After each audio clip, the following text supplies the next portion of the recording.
Greetings and welcome to Train Signal. You're watching Mail Flow Configuration. Let's talk about the Mail Flow feature. Ensuring mail can flow properly within your organization may include a variety of items, including accepted domain configuration, email address policies, send connectors, and receive connectors. Now you might be thinking, well, what do you mean mail flow?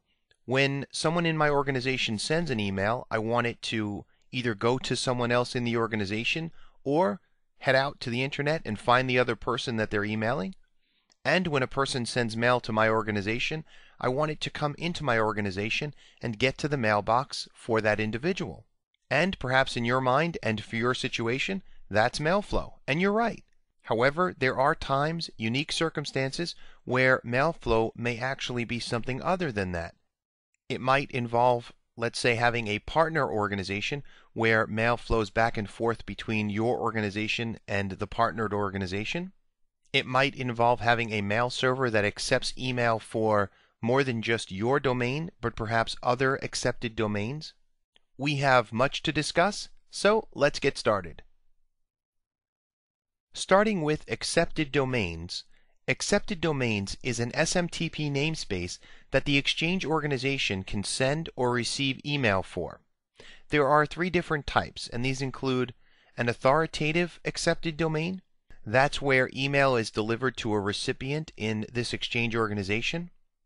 There's internal relay. That's where email is delivered to recipients in this organization or relayed to an email server outside the organization. And then there's external relay, where email is relayed to an email server outside the Exchange organization. Now, with an authoritative domain, mail is handled for the recipients within that domain. So, an authoritative accepted domain is one in which email comes in and it goes to a mailbox and is handled by that organization. So, in our case with SpyTech Prime, we pretty much have an authoritative accepted domain. If someone sends an email to us, it goes into a mailbox within our organization. Now at the same time, you can have more than one SMTP namespace, and mailboxes can be hosted on an Exchange server with different SMTP addresses. So you can have multiple authoritative domains within your organization. And that just goes to show you the versatility of an Exchange server in that you might have an Exchange server that has multiple authoritative accepted domains, and individuals within that organization might have different SMTP namespaces depending on which side of the organization they work for, or it might be multiple organizations all under one Exchange server. So Exchange is quite flexible in that regard. As we mentioned already, relay domains come in two flavors, internal and external. When a person sends an email that is by namespace supposed to come to your Exchange server, which means based upon the namespace, the DNS servers out on the internet say, yep, here's the direction where that email should go, and it points it to your Exchange server. Well, if that email is not for an internal mailbox, in other words, when the Exchange server receives that email and it looks and it realizes that it was not sent to an authoritative accepted domain, well, then it looks for a relay domain for that email. If it has information for a relay domain, in other words, if it knows of an internal or external relay that it can send it to, then it will send that email along. Let's jump over to our Exchange server and let's take a look at our accepted domain. Alright, so here we are on our Exchange server. We already have the EAC open and we're under recipients. Now everything we're talking about is under mail flow. So if we click mail flow, we can see here that we have rules, delivery reports, but it's really these last four that we want to talk about. Accepted domains, email address policies, receive connectors, and send connectors. So accepted domains, here we have the one accepted domain. Note that by having it selected, we can see here on the right that it is an authoritative domain, which means we will accept email into our organization, into this Exchange server, for anyone that has a mailbox that is for spytechprime.com. Of course, they have to have a mailbox. So that mail, if it comes in and there's no mailbox, well, it's not going anywhere. But as long as we have the mailbox, we are an accepted authoritative domain. Now, if we double click this domain, we see here the name, we see the accepted domain name there, and then again the three options: authoritative domain, internal relay domain, where it's either delivered to recipients in this Exchange organization or relayed to an email server outside this organization, and then external relay domain, where email is relayed to an email server outside this Exchange organization. So we have options. In the case of SpyTech Prime, we simply need a single accepted domain that's authoritative. So we're not going to be making any changes to this. Even when we talk about it from a scenario perspective, we're not going to set up anything different from what we have here. It is good, though, for you to understand, even in a simple arrangement where you only have a single accepted authoritative domain, that you do have flexibility with Exchange, and you can establish other methods for mail flow by establishing other accepted domain types, like an internal or external relay domain. All right, let's jump back over to our slides and let's talk a little bit about email address policies. Let's talk for a moment about email address policies. Recipients are mail-enabled Active Directory objects. Email address policies generate the primary and secondary email addresses for recipients. The default policy is a combination of the user's alias, the @ symbol, and the default accepted domain. You can make changes to the email address policy, like firstname.lastname or lastname.firstname@company.com or firstinitial.lastname and so on. So perhaps you've wondered why some companies have a pattern for their email addresses like firstinitial.lastname, whereas other companies might go with the full firstname.lastname or something along those lines. And it's really just a matter of preference. There is no right or wrong way to do it. It's just that a decision is made in terms of what is more professional and what is best for your particular company. So this is something that's handled within the email address policy. Let's jump over to our server and let's take a look at the email address policy that is in place by default on our Exchange server. So as far as the email address policy for our organization, we can click Email Address Policies. We see here the default policy, the email address format, the primary SMTP address namespace here, and then it includes all recipient types, and there's really not much to discuss here in this respect.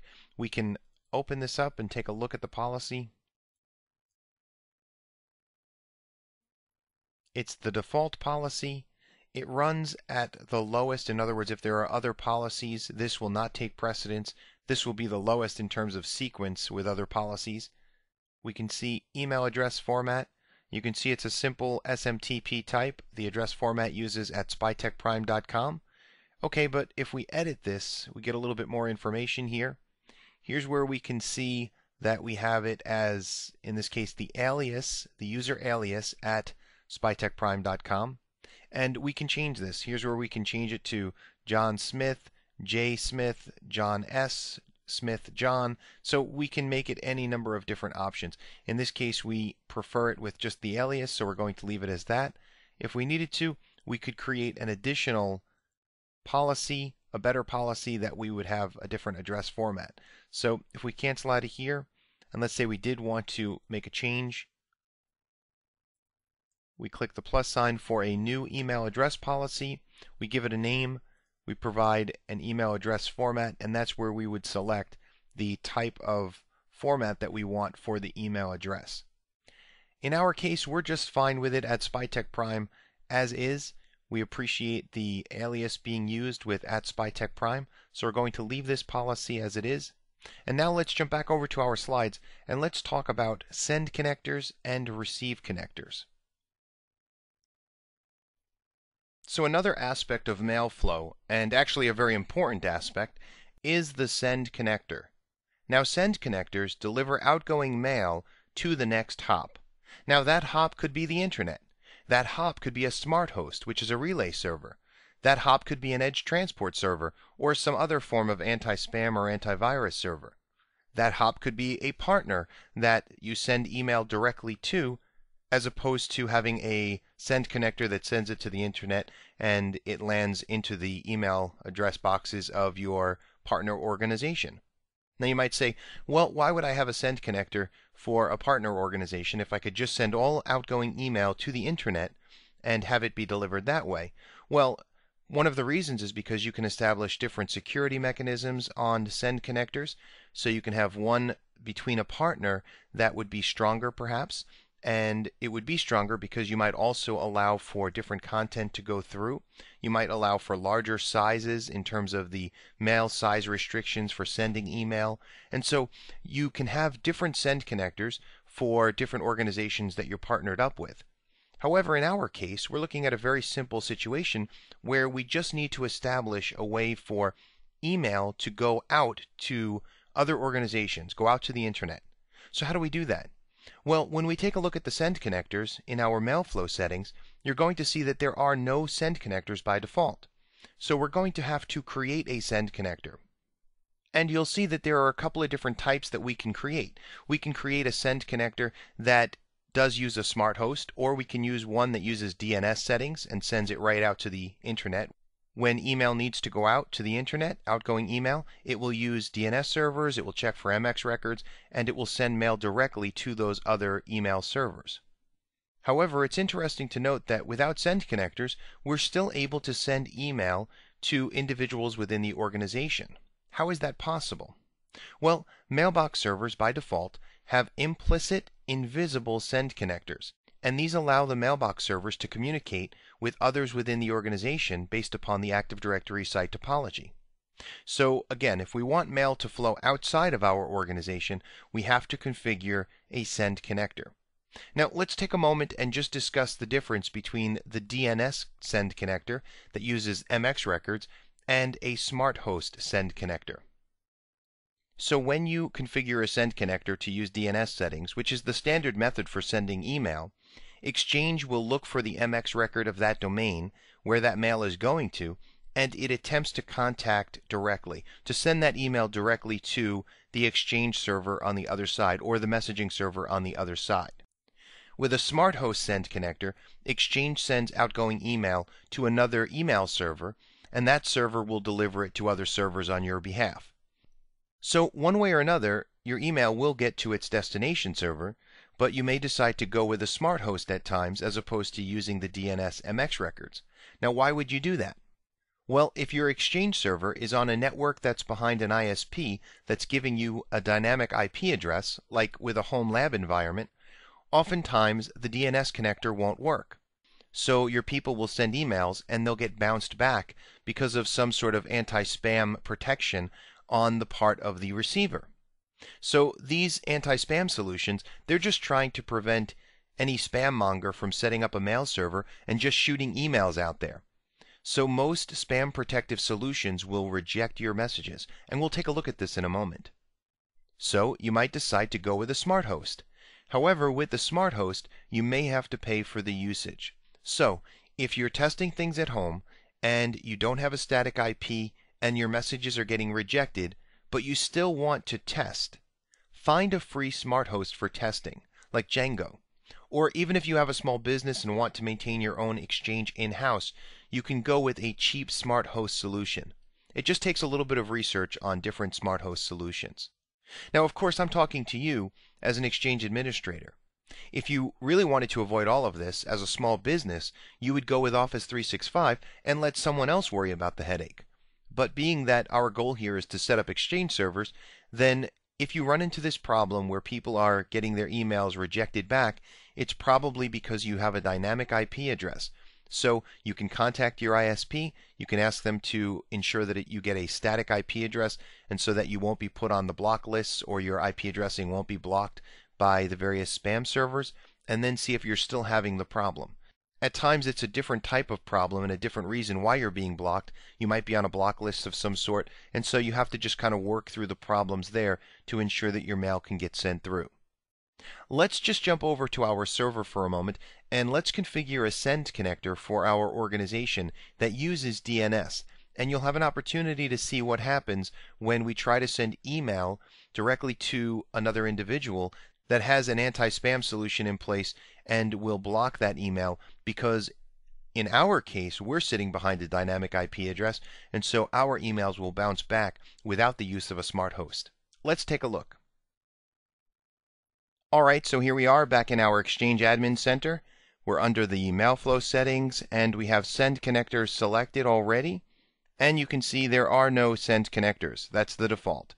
So the first thing we're going to do is we're going to click the plus sign, which is for a new send connector. We'll give it a name to start. We'll call it Outgoing Send Connector, something simple, so that we have an easy way to remember what we're creating. In our case, there's only going to be one, so we don't have to worry about partner send connectors and making sure that we have a meaningful, distinguishable name in that sense. In our case, we're only going to have the one. We're not going to establish partner send connectors at this point, so we don't have to worry about it being too meaningful a name. We certainly will know that this is the outgoing send connector because it will be the only one there.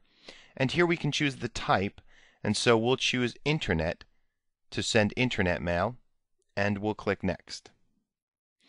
And here we can see where we can choose between a DNS or a smart host send connector. So the default is the DNS one, MX record associated with recipient domain. That's how mail will be sent, and we'll leave it at this. If we wanted to create the smart host one, and we will later, then we would select the second one and put the smart host information in there. So we'll leave it as MX record associated with recipient domain, and we'll click Next.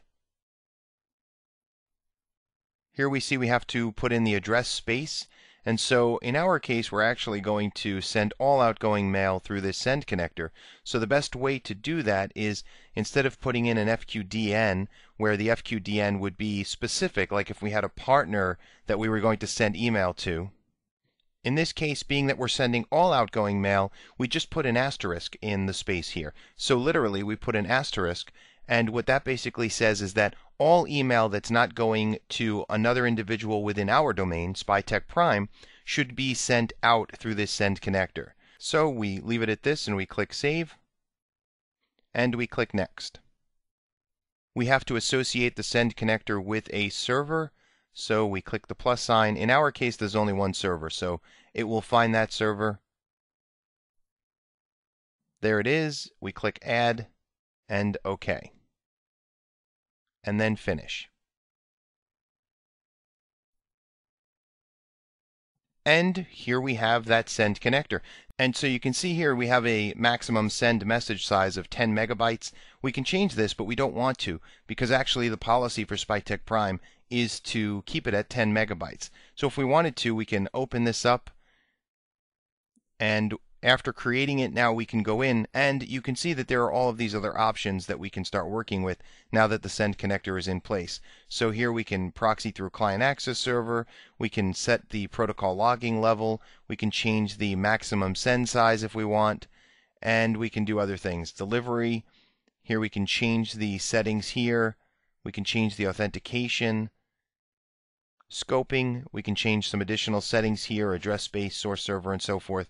So this send connector is up and running, but remember what we said. We made it a send connector that's using DNS MX records.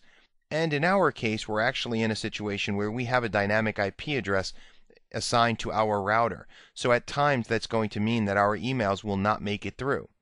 Let's see an example of this. If we click to the administrator's Outlook web app and we click New Mail, we're going to send this email off to peter@trainsignal.com.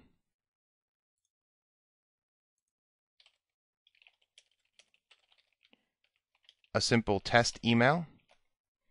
We click Send. Let's give it a moment. So you can see that the mail is rejected because your IP is in the PBL. That's the policy block list.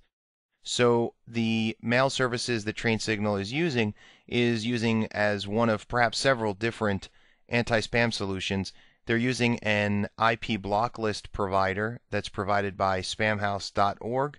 And so this is a pretty common block list provider. So because our IP is not a static IP, it's one that is considered kind of fishy there, well, it's blocking this email. So in our case, if we want this email to go through, what would we do?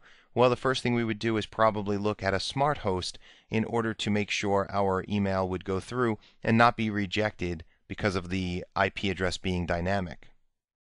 All right, let's jump back over to our slides, and we've talked about send connectors. Let's talk for a moment now about receive connectors. Receive connectors handle all inbound mail. So when we first install Exchange, you'll note that while there are no send connectors, there are several receive connectors. And depending on how you installed Exchange, if you installed the client access server and then the mailbox server, there will be some receive connectors on the client access side and other receive connectors on the mailbox side. So in our case, we installed the Exchange server with both roles together, so we'll see all of the automatically created receive connectors when we go take a look in the Exchange Admin Center.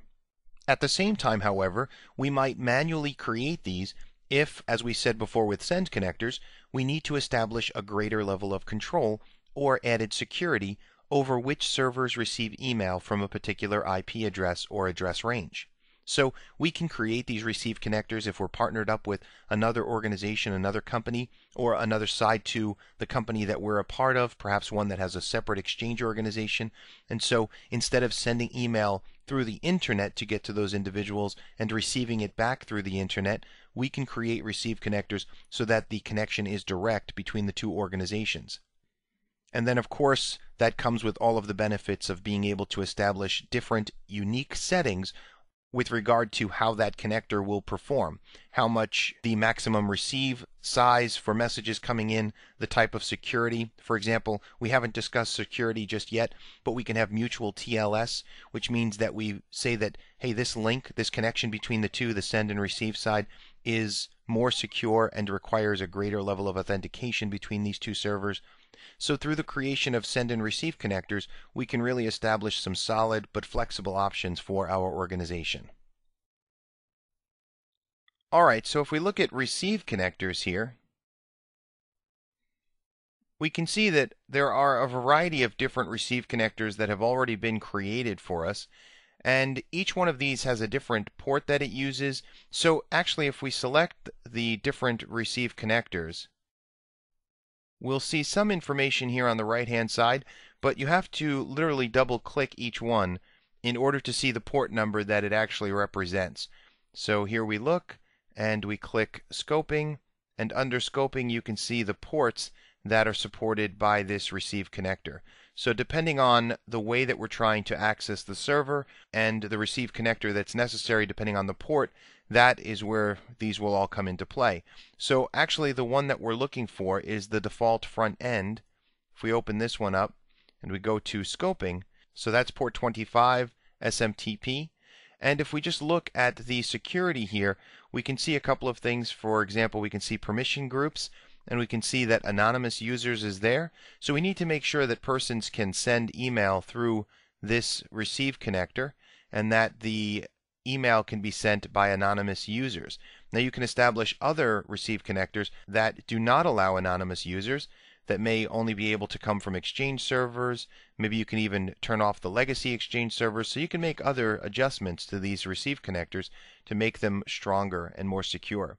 The same is true here. We can see transport layer security, domain security, mutual TLS, basic authentication, integrated Windows authentication. So these are different options that can be utilized for security mechanisms, and you could turn some of this off if you wanted to make it so that only one method could be used as opposed to all of these different ones. So that's the receive connector there. Now, the receive connector is only one aspect of getting email to come into the organization. The other aspect of things relates to your DNS settings. So let's talk for a moment about DNS settings, and then we'll actually make it as part of our scenario. We'll make sure our DNS settings are configured properly on the external DNS services to make sure that email that's sent to us can come back in through our organization through the receive connector that we have here. The fact of the matter is, we can send email back and forth to each other in our organization all day long using our internal DNS. And we can send email to the internet using an asterisk send connector that pretty much uses DNS in order to find the domains and exchange servers that are out there on the internet for the people that we're sending email to. But how does email get back to us? Now you might say, well, we have receive connectors. We just talked about this. And yes, that's true. We do have to have a receive connector in order to accept that incoming email. However, none of that email will get to us without DNS records established on the internet so that others can now find our organization, our exchange servers, and be able to send mail back to us. And so these are called MX records. So MX records must be created for any domain that you wish to receive email on. And again, your transport servers should be prepared to accept email on that domain. So we need to have those receive connectors, which in our case they're created initially by default, but there may be some configuration settings that we need to establish. If we had multiple companies that accepted mail on our exchange server, we would need to have records for each one of those companies. They can point in the same direction, but ultimately each domain would have to have an MX record set up on an external DNS server so that when persons are trying to send email back our way, those emails can actually make it to our exchange environment. So the MX record, again, is created on your external DNS servers. Alright, so taking a look at our scenario for a moment, we're going to go back to our exchange server and we're going to reconfigure our outgoing send connector to use a smart host. And that's because currently the send connector that we created a moment ago, it uses DNS with MX records and we're getting email bounced back our way. So we're going to just jump back over and go with a smart host. Now, that's not the only reason you would use a smart host. We recall that smart hosts are also good for ensuring that our email doesn't get blocked for any number of reasons. So in our case, it's because we have a dynamic IP address, but other reasons why email might bounce back is if you have a situation where you're on a block list or your domain is on a block list for whatever reason. So going through a smart host can be helpful to avoid those types of problems. In addition, we're going to configure an MX record on the external DNS server. In our case, it's GoDaddy, so we actually already have the settings configured. We're just going to review them and confirm the configuration of the MX record. And then we're going to make sure email can be sent and be received by spytechprime.com. Alright, let's jump over to our server and let's see how we would configure all of this as if we were working in a production environment. Alright, so there are a couple of things we need to do as part of our scenario tasks. The first one is the send connector, but we'll save that for a moment. Let's just take a look here at our DNS settings, because we need to make sure that email can come back our way. Sending email is one part of the game, the other part is making sure it can come back. So here we can see our GoDaddy control panel, and again, for everyone it's going to be a little bit different in terms of what you're going to see with your DNS settings, depending on how you handle them, whether or not you handle the DNS server or you have an ISP handle it. So in this case, if we just scroll down, we can see DNS Manager, we click Launch, and here we can see a few different things. The way this is configured is we have our IP address. This is our public IP address that is actually on the public side of our router. This is the IP address that we configured because it's a public-facing IP address. Now, in order for this to work, mail coming to that IP, here we configure it here, but mail coming to that side of the router, how does it get through the router? Well, you need to configure the port forwarding on the router in order to allow mail to come through the router and make it to your Exchange server. So that's something that you need to configure on the router itself. But as far as the DNS side, you need to make sure that you have an A record for mail, and even though that's not the name of the server itself, that's okay. We just need to make sure that there's an IP address that's configured for mail or something that is different from the @ record itself. So we put that in there. If we scroll down, you can see we have MX records. Here we see the MX record, and it points to, in our case, mail.spytechprime.com. So we put the domain name in there. And so at this point, we have the DNS settings configured very simply because we only have a single Exchange environment, a single direction for our email. If we needed to put in additional records, we could put in different priority settings, and so that would work just fine too. But for a very simple environment like this, the biggest part to this is making sure that first of all we have the proper IP address here, and we do. The second part is to make sure that the router has the configuration set to allow for the forwarding. So if we go over to our router,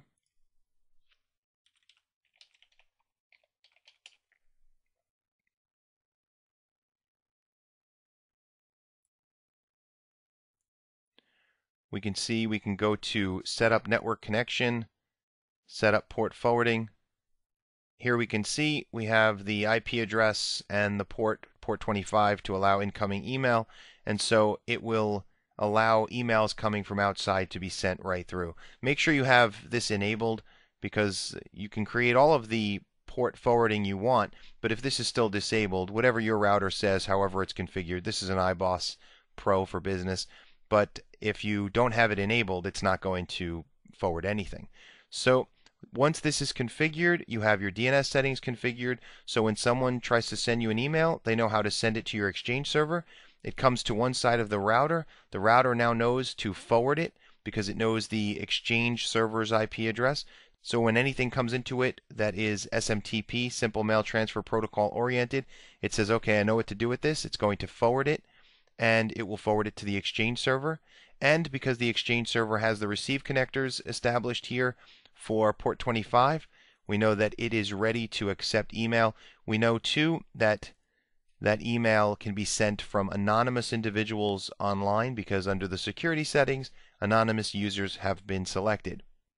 So we're ready to receive email, but we're still not ready to send it, right? Because we're still working with that send connector that is using DNS MX records to send email out. And that's not going to work because we have a dynamic IP address, and we know that, at least in the case of TrainSignal, email is not going to make it into their organization unless we go through a smart host. So if we click Outgoing Send Connector, double click it so we can edit that, and let's go to Delivery. Let's change this to Route Mail through Smart Hosts. Click Smart Host. Now, in my case, I'm using Django as my smart host. They give you some free smart host support, and so I'm going to use the information they gave me. And that's the cool thing about a smart host. Once you sign in with a smart host, once you choose the smart host you're going to use, they give you the information that you need. And so in this case, I'm going to use relay.django.smtp.net as my smart host. Obviously, for everyone, it's going to be different. You're welcome to check out Django at djangomail.com to see if perhaps they have what you need. And so we click Save. And then for smart host authentication, in my case, we do have basic authentication needed. And so it's my username, and then the password,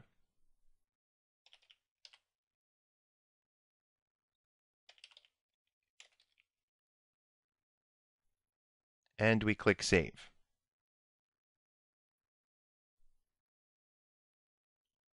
Alright, so now we've made the changes to our send connector. We also confirmed the configuration on our external DNS. Mail should be able to flow back our way. And we made sure that the receive connectors are all set. So now we go back to the administrator's account. Let's send an email again to Peter at TrainSignal.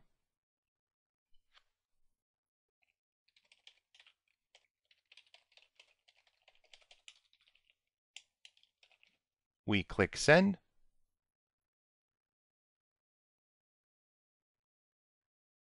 And we might as well delete this because this email doesn't work for us anymore anyway.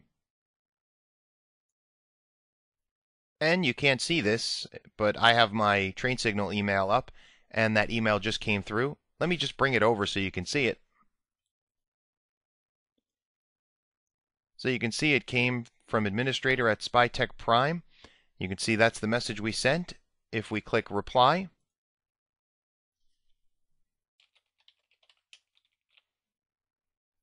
Click Send.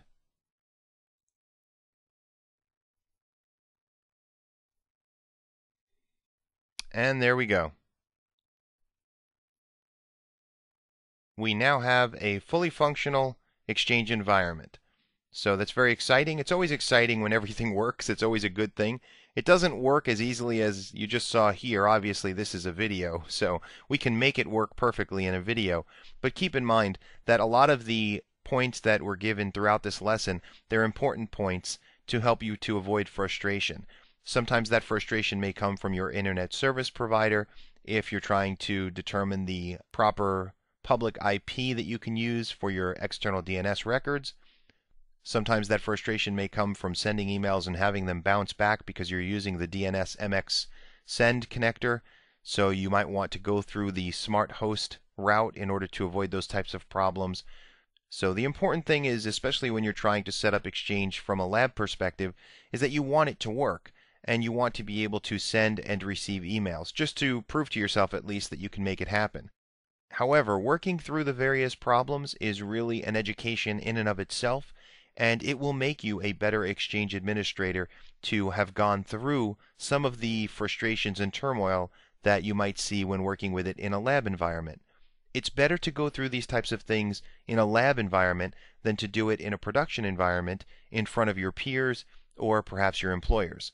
So that's one of the reasons why I always encourage folks, if they're going to learn Exchange properly, they have to set up their own lab environment, and even if you're watching the lessons, it's good to follow along and see if you can duplicate the exact tasks that you're seeing in the lesson itself.